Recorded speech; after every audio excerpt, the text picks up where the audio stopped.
হঠাৎ মা সরস্বতীর হার্ট অ্যাটাক।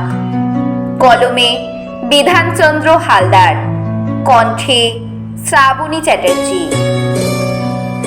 আমি MBEd, কেউ কি আছেন? আমাকে একটা চাকরি দেবে? বাতাস চিৎকার করে বলল, গণেশ ভান্ডার আছে তো, আবার চাকরি করার কি দরকার? আমি MSc PhD, কেউ কি আছেন? আমাকে একটা চাকরি দেবেন?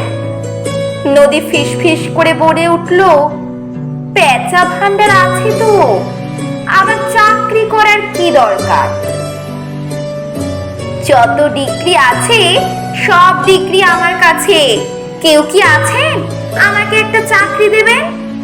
শূন্য মাঠ ধুলো উড়িয়ে বলল, সরস্বতী মৃত, চাকরি ফাকরি করার কি দরকার আছে?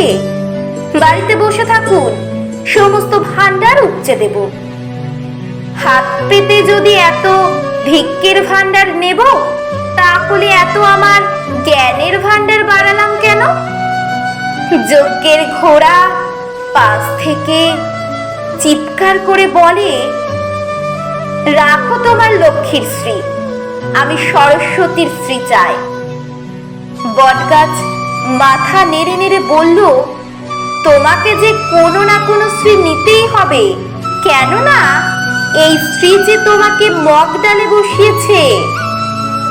কেবল সরস্বতীর শ্রী ছাড়া তুমি যা চাইবে তাই আমি দিতে রাজি আছি।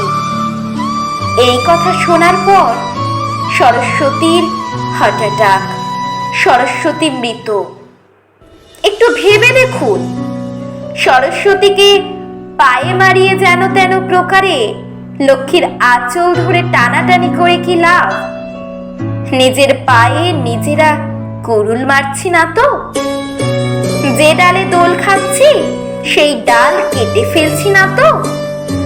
যেদিন আমার আপনার ভান্ডার থেকে খুচরো পয়সা বেরিয়ে পড়বে, সেই দিন ভান্ডারের মায়াজাল বুঝতে পারবেন।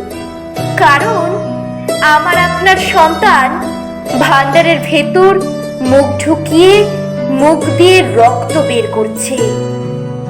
এখনো সময় আছে, আসুন সবাই মিলে সরস্বতীকে শ্রদ্ধা জ্ঞাপন করে লক্ষ্মীকে বুকে আঁকড়ে ধরি।